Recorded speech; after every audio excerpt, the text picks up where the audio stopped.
할렐루야. 예수님이 부활하셨습니다.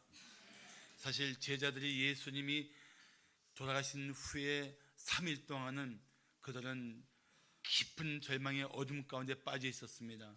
모든 걸 다 버리고 쫓았던 예수님이 돌아가셨으니 얼마나 허망했겠습니까?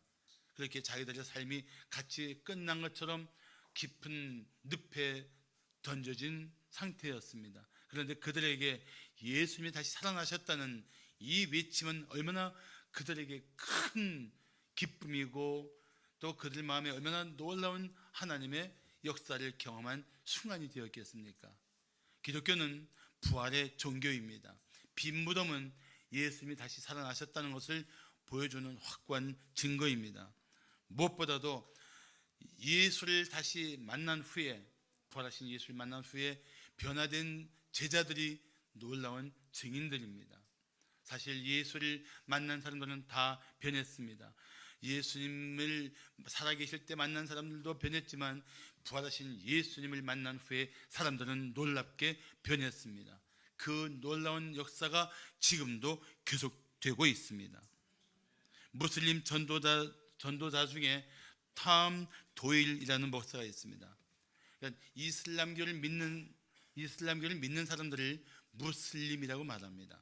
마치 예수를 믿는 사람들을 그리스도인이라고 하듯이 무슬림이라고 말합니다. 이 무슬림들에게 복음을 전하는 사역자가 있었습니다. 그런데 이 탐 도일이 쓴 책 중에 꿈과 환상이라는 책이 있습니다. 이 책은 탐 도일 목사가 무슬림들에게 복음을 전하면서 있었던 일들을 또는 들은 일들을 기록한 책입니다. 그가 쓴 책 중에 이런 얘기가 나옵니다. 이집트 수도인 카이로에서 있었던 일입니다. 특별히 이 구 카이로는 옛날 구도시였는데 거기서 2년째 무슬림에게 복음을 전하기 위해서 사역하고 있었던 하산이라는 전도자가 있었습니다. 그가 어느 날 가다가 마스크를 쓰고 총을 든 사람들한테 납치를 당했습니다.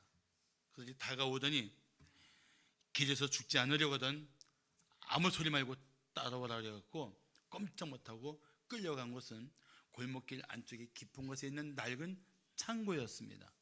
거기에 딱 들어가는 순간 10명의 건장한 사내들이 촛불을 가운데 놓고 기다리고 있었습니다. 하산은 여기서 내가 죽겠구나 싶었습니다. 그런데 리더로 보이는 사람이 하산을 맞이하더니 이렇게 말했습니다. 이렇게 당신을 놀라게 하면서 여기까지 데려온 것을 사과합니다. 죽을 줄 알았는데 사과를 하는 거예요. 그러면서 안심하라며 자신을 소개하기 시작했습니다. 근데 소개를 받고 났는데 너무 놀랬던 겁니다. 그들은 다 카이로에 있는 알 아즈하르 대학교에서 무슬림 성직자 과정을 공부하고 있었던 이맘들이에요. 이맘은 뭐냐면은 기독교의 목사 같은 사람들이에요. 전도사 하는 사람들. 그래서 10명이 맞이한 겁니다. 그런데 그들이 각각 자기 소개를 하는데 쿠란을 공부하던 중에 꿈에서 부활하신 예수를 만난 거예요. 근데 그게 거인들은 다 그런 동일한 고백을 가지고 있었습니다. 그러면서 그들은 그 창고에서 일주일에 3번씩 만나서 예수 그리스도의 비밀스러운 제자가 되어서 어떻게 우리가 예수님의 제자답게 살 것인가를 나누고 있었다는 것입니다. 그런데도 불구하고 그들은 이 말씀을 더 알고 싶은 갈증을 못 이기게 하던 차에 하산이라는 전도자가 있다는 걸 알고 그를 납치해 와서 그를 데려갔던 거예요. 그러면서 하산에게 정중하게 요청을 하더랍니다. 우리에게 성경을 가르쳐 주세요. 놀랍지 않습니까?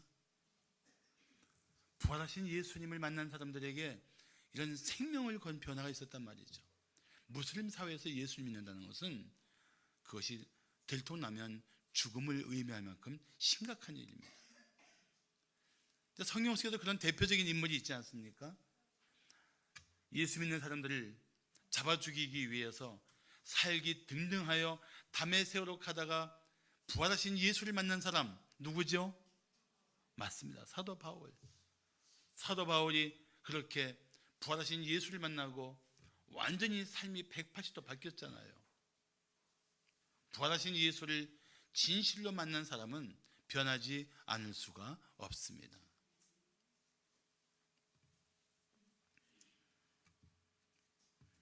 부활은 죽음을 이기시고 승리하신 우리 주님의 대역전극입니다.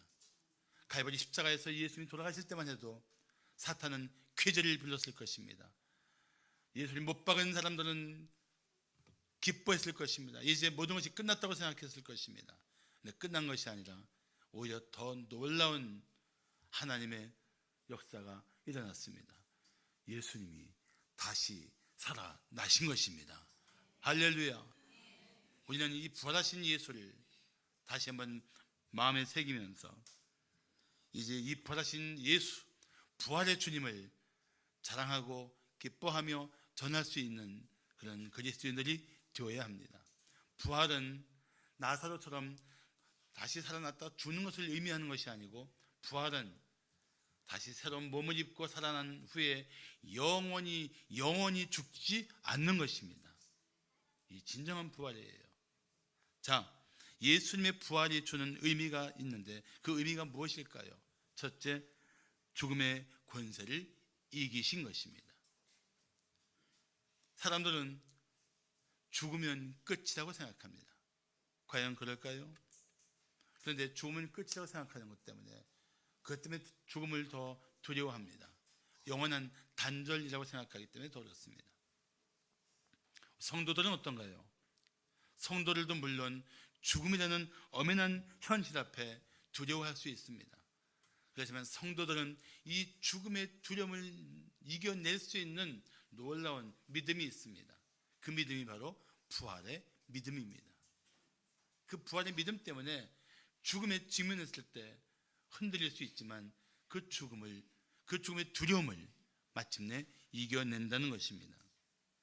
그뿐 아니라 부활한 후에 하나님 앞에 갈 것을 믿기 때문에 살아있을 때에도 하나님 뜻을 따라 살기 위해서 최선을 다하는 법입니다.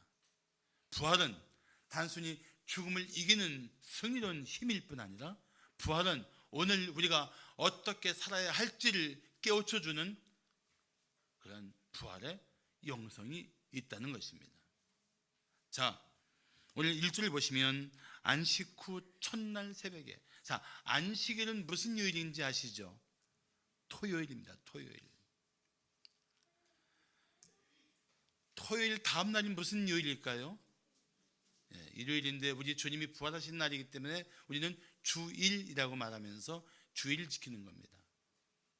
안식 후 첫날 새벽, 곧 오늘날 말하면 주일 새벽에 이 여자들이 그 준비한 향품을 가지고 무덤에 갔습니다. 이 여자들은 예수님이 부활하실 것을 아예 기대하지도 않았습니다. 그리고 관례대로 향품을 가지고 와서 이 시신에 발라드리고 싶었습니다. 그런데 왜 여자들이 가장 먼저 이 부활하신 주님을 만나게 하셨을까요? 유모책에 이렇게 나와 있습니다. 그래야 빨리 퍼진다. 웃자는 얘기니까 혹시 여성 비하 발언이라고 저를 몰아붙이지 마십시오. 근데 사실 성경의 저자들은 이 여인들을 기록하고 있으면서 이렇게 말하는 것입니다. 내 말이 사실인지 아닌지 알고 싶으면 지금도 살아있는 그들에게 가서 들으십시오. 사실 그 당시 유대인들의 의식에서는 여인들의 말을 잘 믿지 않았습니다. 그러니까 이거 억지로 꾸미려면 여인들 얘기는 빼고 제자들이 먼저 본 것처럼 꾸밀 수 있지만 성경은 정확한 사실을 기록하고 있습니다. 여자들이 먼저 봤다고. 그만큼 이것은 자신 있는 부활의 역사적 사실 앞에 정확한 기록을 성경은 남기고 있는 것입니다. 근데 무덤에 갈 때 여인들은 걱정을 했습니다. 자, 마가복음 16장 3절을 보시면 여인들이 서로 말하기를 뭐라고 말합니까? 누가 우리를 위하여 무덤 문에서 돌을 옮겨주리요. 이게 여인들의 걱정이었어요. 그런데 가봤더니 이미 돌이 굴려져 있었습니다. 그 돌의 무게를 학자들은 약 1톤 정도로 추정합니다. 자동차 한 대를 여인 서너 명에서 들릴 수 있겠냐고요. 더구나 그 돌은 대제사장과 바리새인들이 예수님께서 죽은 후에 3일 후에 사흘 후에 다시 살아날 것을 말씀한 걸 기억하고 경비병들을 보내서 그걸 아주 굳게 지키고 있었습니다.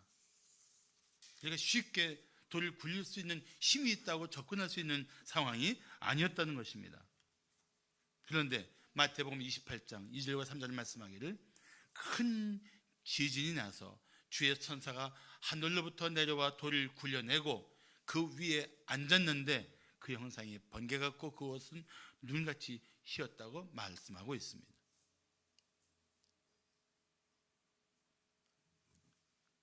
천사가 돌을 굴려준 거예요. 그러면서 그 돌이 굴러간 그 빈틈으로 무덤을 보냈더니 어땠습니까? 3절을 보면은 이 여자들이 들어가니 주 예수의 시체가 보이지 않았다고 말씀하고 있습니다.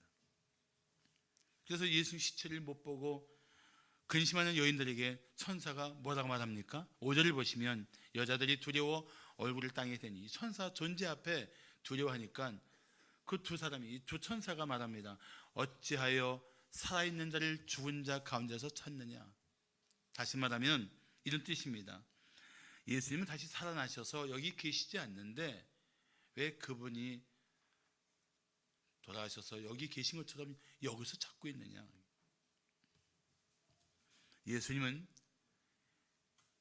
죽음을 이기시고 살아나셨던 것입니다. 그 무덤에 계시지 않았던 것입니다. 천사가 돌을 옮겨주기 전에 예수님은 나가실 수 있었고 이 돌을 굴려준 것은 이 여자들이 그 빈 무덤을 보게 하기 위한 하나님의 배려였던 것입니다. 그렇습니다. 예수님은 죽음의 권세를 이기고 다시 살아나셨습니다. 그뿐 아니라 우리에게도 이 부활의 믿음을 가지고 죽음을 이길 수 있는 힘을 주신 것입니다. 죽음이 더 이상 지배할 수 없는 사람들, 그리스도인들은 그런 존재라고 믿습니다. 또 죽음 때문에 전전긍긍하지 않고 죽음의 두려움에 사로잡혀서 세상과 타협하고 죽기 싫어서 죄에 질질 끌려다니는 인생이 되지 않도록 우리에게 부활의 신앙을 주셨던 것입니다. 그래서 히브리서 2장 14절과 15절을 보시면 죽음을 통하여 예수님께서 당신의 죽음을 통하여 죽음의 세력을 잡은 자, 곧 누구요? 마귀를 멸하시며 또 죽기를 무서워함으로 한평생 매여 종노릇하는 모든 자들을 놓아주려 하심이라고 말씀하고 있습니다. 죽음을 두려워해 사람들이. 그러니까 죽기 싫으면 내가 하라는 대로 해. 여기에 끌려가는 거예요.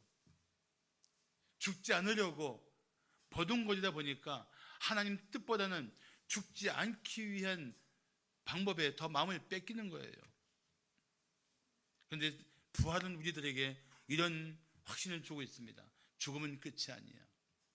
그렇다면 바르게 살아야 되고 죽음 앞에서도 우리는 당당할 수 있어야 돼. 그게 부활을 믿는 성도들의 마음가짐이 되어야 하는 것입니다. 죽음을 두려워하지 마십시오. 부활을 믿는다면 죽음 앞에서도 우리가 어떻게 죽느냐 하는 것에 더 마음을 모아야 하는 것입니다. 예수님은 죽음의 권세를 이기시고 깨뜨리시고 다시 살아나셨습니다. 이제는 우리가 이 부활의 신앙을 가지고 오늘 어떻게 살 것인지를 생각해야 합니다. 그리고 만일 죽음 앞에 직면하게 되더라도 이 죽음 앞에서 우리가 어떻게 마지막을 아름답게 마무리하고 나를 다시 일으켜 주실 그 주님의 부활을 바라보고 마지막 숨을 거둘 것인가를 생각해야 합니다. 그것이 부활의 신앙을 가진 사람들의 당당함인 것입니다. 죽음을 두려워하지 않고 죽음 앞에서 담대하게 내 마지막 호흡을 주님께 맡길 수 있는 이 믿음, 이것은 부활의 신앙이 있을 때 가능한 것입니다. 자, 예수님의 부활이 주는 의미가 무엇일까요? 둘째, 부활의 증인을 세우신 것입니다. 어느 초등학교 선생님이 학생들에게 살아있는 분 중에 가장 존경하는 분의 이름을 쓰시오 그랬어요. 그런데 이 아이가 뭐라고 썼냐면은 예수님 이렇게 썼어요. 그 선생님이 아니야, 살아계신 분 중에 존경하는 분 이름 쓰라고 그랬더니 이 아이가 뭐라고 대답했냐면은 맞아요, 우리 예수님은 지금 살아계세요 그랬어요. 대답 잘했죠? 네, 아주 정말 아름다운 대답을 한 겁니다. 우리 어린이가. 난 우리 교회 어린이부가 다 그런 믿음을 가지고 우리 주님은 지금도 살아계세요, 우리를 위해서 다시 오실 거예요, 이렇게 고백할 수 있기를 축복합니다. 한번 어린이들만 따라하세요. 우리 예수님은 지금도 살아계세요, 우리를 위해 다시 오실 거예요. 믿으면 아멘 하세요. 오케이. 믿음을까지 따라했어?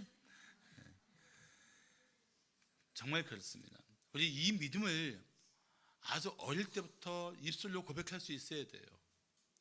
살아계신 우리 주 예수님, 그리고 우리를 위해서 천국의 처소를 마련하신 후에 다시 오실 우리 주 예수님, 이 믿음의 고백이 우리 속에서 자연스러워야 되고 그것이 우리의 입에서 언제든지 나올 수 있는 그런 고백이 되어야 합니다. 자, 오늘 본 6절을 보시면 천사들이 여인들에게 뭐라고 말하냐면, 천사들이 여인들에게 말한 거예요. 여기 계시지 않고 살아나셨느니라. 갈릴리에 계실 때 너희에게 어떻게 말씀하셨는지를 기억하라. 여러분 잘 생각해 보세요. 예수님이나 예수의 제자들이나 예수를 따르던 사람들은 무슨 생각을 했어야 되냐면은, 하면서 봐, 예수님이 살아계실 때 십자가에서 돌아가시고 3일 후에 살아나신다고 그랬잖아. 그럼 오늘 며칠이야? 금요일 돌아가셨으니까 금, 토, 주일, 오늘 살아나실 수 있겠네? 우리 무덤에 한번 가볼까? 예수님 다시 살아나신다고 했잖아. 가보자 이랬어요? 오라요? 그래야 되는 거예요.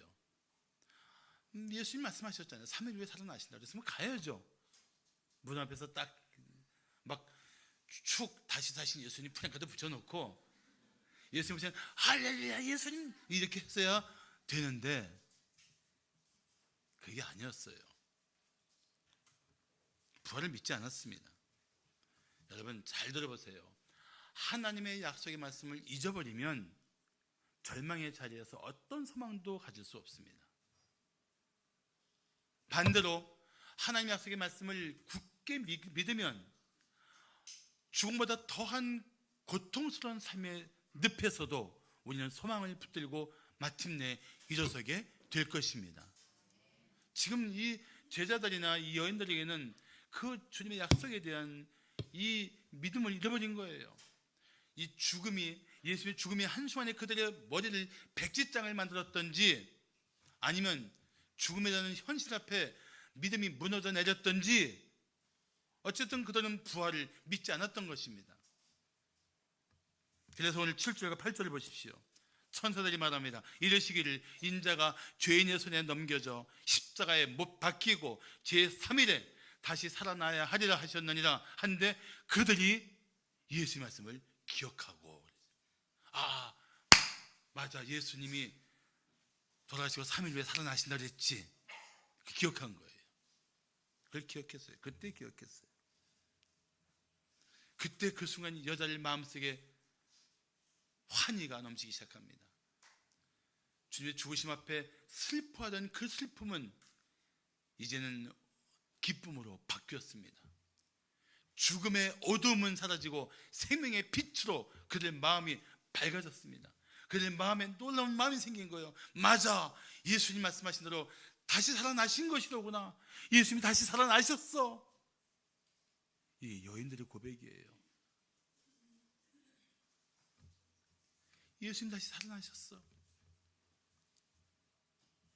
그래서 그 여인들이 다시 사신 예수님에 대한 믿음이 회복된 순간 제일 먼저 한 일이 뭐예요? 제일 먼저 한 일, 9절에 보시면 무덤에서 돌아가 이 모든 것을 11사도와 다른 모든 이에게 알리니 부활의 증인이 되었어요. 달려가서 즉각적으로 얘기했어요. 여러분, 예수님이 다시 살아나셨어요. 외친 거예요. 한두 명이 아니고 여인들이 몰려가면서 외쳤어요.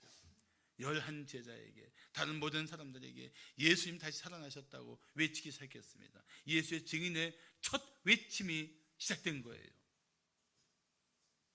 예수의 증인으로서 부활의 이 외침이, 이 증거가 이때부터 시작된 것입니다. 생각해 보세요.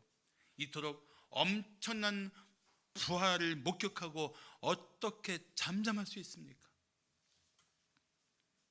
죽은 줄 알았던 예수님이 다시 살아나셨는데 이 큰 기쁨 앞에 어떻게 침묵할 수 있습니까? 외쳐야죠. 우리가 진실로 부활하신 예수를 믿는다면, 죽음의 권세를 이기고 다시 살아나신 예수를 믿는다면 우리가 어떻게 잠잠할 수 있어요? 죽어가는 영혼들에게, 죽을 수밖에 없는 이웃들에게, 죽으면 영원한 하나님의 심판에 던져질 이웃들에게 우리가 어떻게 부활의 주님을 알면서 믿으면서 잠잠할 수 있어요? 부활의 증인이 되어야죠. 영국의 탁월한 저널리스트였던 프랭크 모리스는 부활을 전하는 그 기독교인들이 아주 못마땅했습니다. 그래서 그에게 사명감이 생겼어요. 내가 어떻게든지 이 부활이 거짓인 걸 내가 증명해내겠다. 그리고 이 프랭크 모리스는 아예 책 제목도 정했어요. 누가 돌려 옮겼는가? 제자들이 옮겼다. 답은 이렇게 쓰려고 해놓고 연구를 시작했어요. 그런데 그의 모든 탁월한 지성과 경력을 다 동원해서 연구하면 연구할수록 그는 도저히 피할 수 없는 엄연한 역사적 진실 앞에 부딪히게 됩니다. 그는 견딜 수 없어 드디어 고백했습니다. 예수님은 다시 살아나셨다. 그리고 프랭크 모리스는 자기가 쓰려고 했던 그 책 제목 그대로 누가 돌려옮겼는가? 그리고 그는 대답했습니다.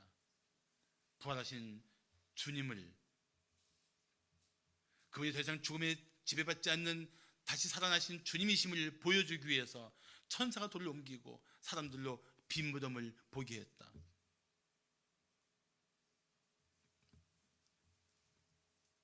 사랑하는 성도 여러분, 묻습니다. 당신은 진실로 부활을 믿습니까? 아멘. 믿어야 합니다. 그 믿음을 가지고 이젠 부활의 증인이 되어야 합니다. 예수님은 죽은 나사로를 일으키신 후에 이렇게 말씀하십니다.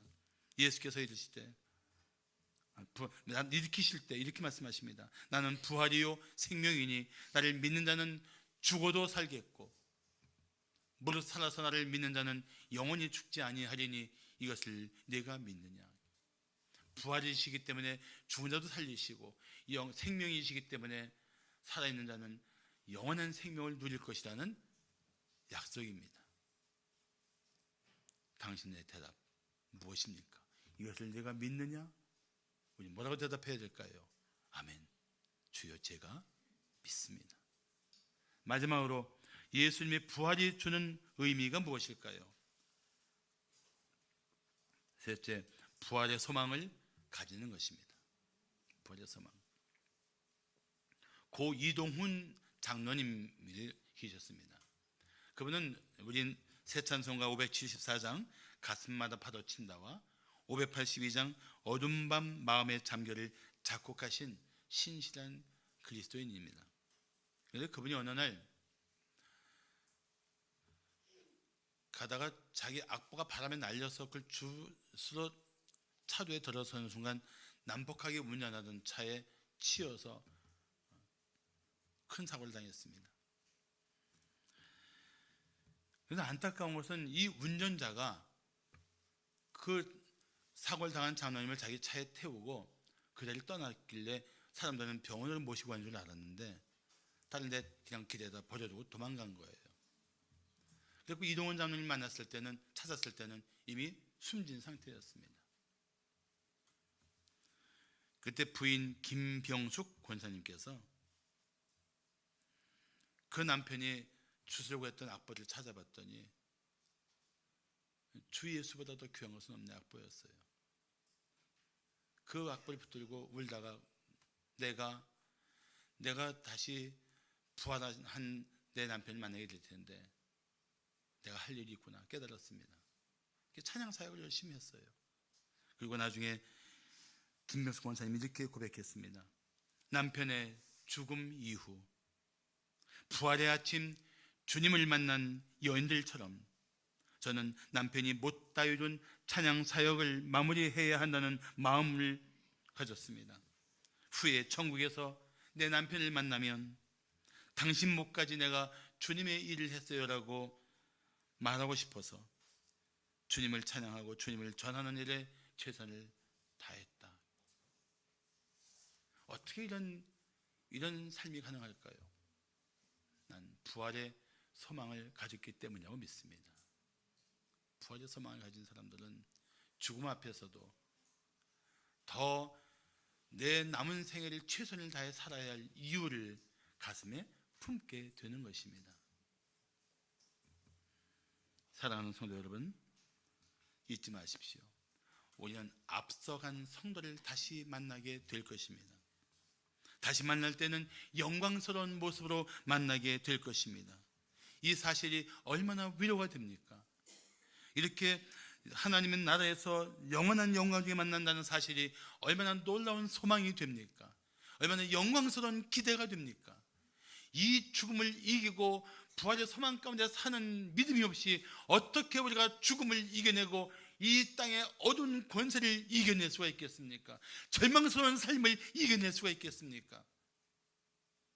그러나 부활의 소망이 있으면 우리는 다 이겨낼 수 있을 줄로 믿습니다. 자, 이제 여인들이 달려와서 제자들에게 예수님 다시 사셨어요 외쳤을 때 제자들이 어떻게 말했을까요? 그럴 줄 알았어 뛰어나왔을까요? 자, 11절을 보십시오. 사도들은 그들의 말이, 이 여인들의 말이 허탄한 듯이 들려 믿지 않았다고 말합니다. 누가 안 믿었어요? 사도들이 예수님 부활을 안 믿었다는 거예요. 처음에는 안 믿었어요. 허탄한 듯이 들었다는 것입니다. 허탄한 듯이란 말이 이게 끔찍한 얘기예요. 이 단어가 원래 어떤 뜻이냐면은 정신병자한테 쓰는 말이에요. 정신병자들이 되는 대로 짓거리는 말을 허탄하게 말한다 이렇게 말하는 거예요.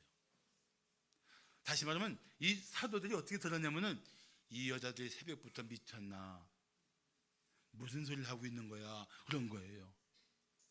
미나리 먹고 미쳤나? 도라지 먹고 돌았나? 그런 거예요 지금. 요즘 그런 말 잘 안 쓰죠. 우리 어릴 때 많이 들었어요.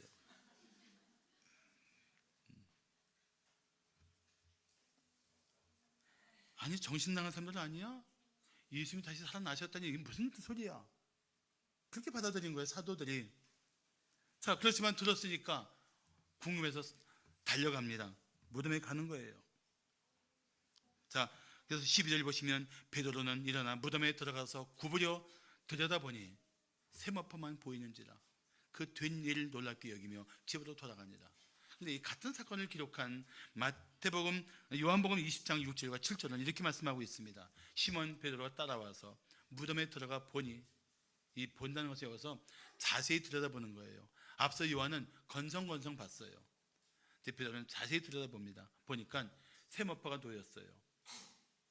또 머리에 쌌던 수건은 세마포와 함께 놓이지 않고 딴 곳에 쌌던 대로 놓여 있었어요. 이게 무슨 뜻인지 아십니까? 여러분, 누에고치 봤어요? 누에고치? 봤어요? 오, 특별한 걸 봤네요. 사람이 죽으면 세마포로 몸을 다 둘러쌉니다. 몸을 다 둘러싸요. 그리고 이 세마포를 둘러싼 몸에다가 향유를 약 60kg을 부어요. 60kg을 부어서 그게 몸에, 이게 세마포와 함께 그 향유가 들어가서 딱 굳어버리면 이 누에꽃이처럼 돼요. 그러니까 예수님 시신을 훔쳤다면 통째 들고 가야지 세마포가 남을 수가 없어요. 지금 이게 무슨 장면이냐면, 여러분들이 얼른 이렇게 못 봐서 그런데 세마포가 딱 놓여있다는 얘기는 예수님이 마치 그 안에서 살짝 빠져나오고 세마포로 쌓인 그 예수님이 있었던 몸의 그 형태만 세마포가 남아있는 거예요. 지금 누에꽃이처럼 그런 거예요. 머리를 둘렀던 수건은 개켜서 딴 데 놔 있고, 이건 무슨 의미입니까?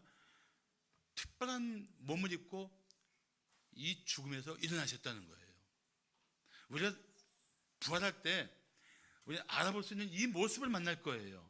단 이 모습을 만났는데 이 땅에 속한 이 몸이 아니고 하늘에서 영원히 살아도 될 만큼 죽지 않고 병들지 않고 상하지 않고 쇠하지 않는 신령한 몸을 입고 일어날 거예요. 부활의 몸은 전혀 다른 몸이에요, 사실은. 그러니까 다음에 더 만날 때는 까만 머리를 휘날리며 뛰어가는 저를 만날 거예요.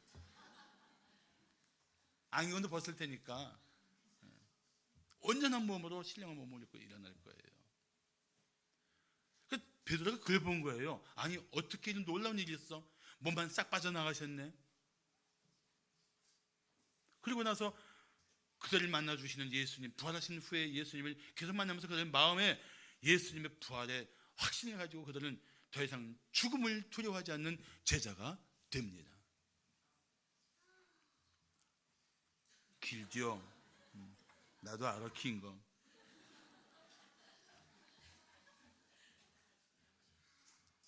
그리고 그들은 죽음 앞에서도 소망의 노래를 부를 수 있습니다. 그래서 베드로전서 1장 3절을 말씀하기를, 우리 주 예수 그리스도의 아버지 하나님을 찬송하리로다. 그의 많으신 긍휼대로 예수 그리스도를 죽은 자 가운데서 부활하게 하심으로 말미암아 우리를 거듭나게 하사 산 소망 있게 하신다. 예수님 부활은 두 가지예요. 우리를 거듭나게 하시고 우리가 살아있는 소망을 주세요. 어떤 소망? 부활의 소망. 그렇다면 묻습니다. 당신은 부활의 소망이 있습니까? 자, 우리 어린이들 마지막 얘기할 거예요. 학교 교장 선생님처럼 마지막 끝으로 또 한 번 더 이런 걸 안 할게요.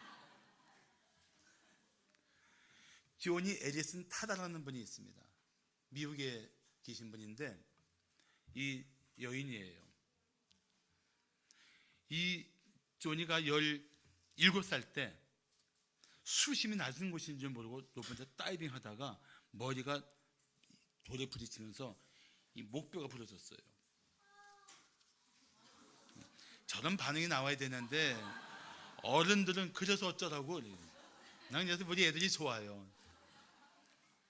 정말 끔찍한 사고였습니다.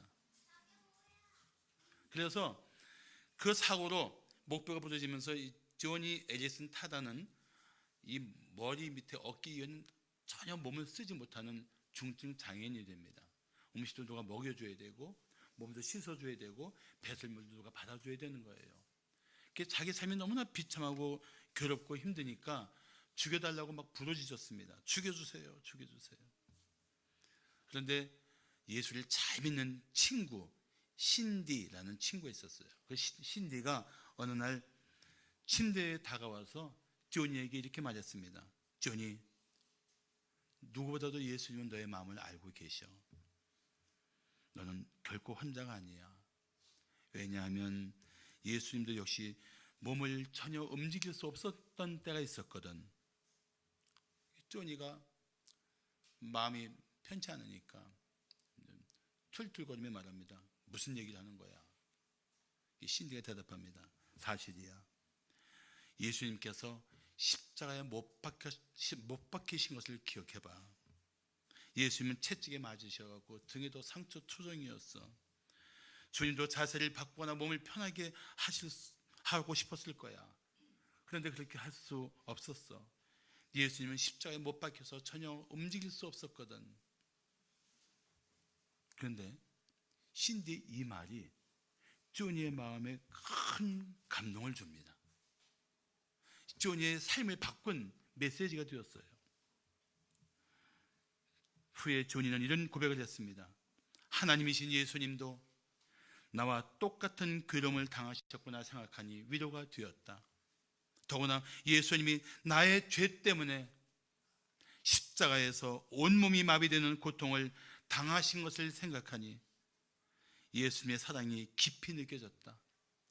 하나님을 향한 원망과 불평은 사라지고 말았다. 신들을 통해 나는 사랑의 하나님을 만났다. 그렇게 이제 조니의 신앙생활이 시작됐습니다. 그런데 너무나 교회 가서 예배하고 싶은 거예요. 그래서 휠체어를 타고 예배하러 나왔습니다. 예배하러 왔는데 가끔 목사님이 다 무릎을 꿇고 기도하라는 거예요. 자기는 무릎을 꿇을 수가 없잖아요. 그러던 어느 날 그게 좀 늘 마음에 걸렸는데 한 번은 강사가 오셔갖고 모든 무릎을 꿇고 기도하자고 말합니다. 그녀만 빼고 다 무릎을 꿇고 기도하는데 그 수백 명이 무릎 꿇은 모습을 보는 순간 조니는 자기도 모르게 막 눈물이 터져 나왔어요. 슬퍼서가 아니라 그 무릎 꿇고 예배하는 장면이 너무 아름다워서 막 눈물이 쏟아져 내렸습니다. 그리고 이런 생각이 들어서 더 울었어요. 거기 앉아 있는데 천국에서 내가 자유롭게 뛰고 놀고 춤추고 발을 차며 에어로빅을 하게 되리라는 생각이 났다. 어린 양의 혼인잔치에 초대받기 전에 내 부활한 다리로 가장 먼저 주님 앞에 무릎을 꿇을 것이다. 생각만 해도 얼마나 영광스러운지. 예수님 발치에 나는 조용히 무릎을 꿇으리라. 그리고 조니의 생각은 계속 이어졌습니다. 지금은 손가락이 뒤틀리고 근육은 위축되고 무릎은 비틀어지고 어깨 아래로 아무 감각이 없지만 언젠가 밝고 가벼운 새 몸을 입고 강력하고도 눈부신 의의 옷을 입게 되리라.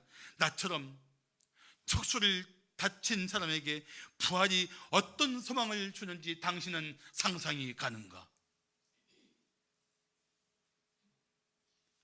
조니의 예슨 타다는 부활의 소망에 사로잡혀서 드디어 조니는 다시 오실 주님을 바라보게 되었습니다. 부활을 꿈꾸게 되었습니다. 부활의 소망 가운데 그의 마음은 다시 기지개를 펴고 하나님을 찬양하는 마음을 드릴 수 있게 되었던 것입니다. 사랑하는 성도 여러분, 예수님께서 죽음의 권세를 이기시고 부활하신 것을 믿습니까? 아멘. 그리고 이젠 그 예수 믿는 당신도 부활할 것을 믿습니까? 아멘. 믿어야 합니다. 우리들도 예수님 다시 오실 때 죽은 자들이 먼저 부활의 몸을 입고 일어나고 우리도 신령한 몸을 입고 주님을 맞이하게 될 것입니다. 부활은 성도들에게는 무엇보다 확실한 미래요 보장된 하나님의 은혜인 것입니다. 우리는 부활할 것입니다. 우리 모두 죽음을 이기고 부활하신 예수를 찬양합시다. 그분의 그 부활이 우리의 첫 열매가 돼서 우리도 마침내 부활하게 될 것이기 때문입니다. 외칩시오. 외치십시오. 예수님은 다시 살아나셨다. 기도하겠습니다.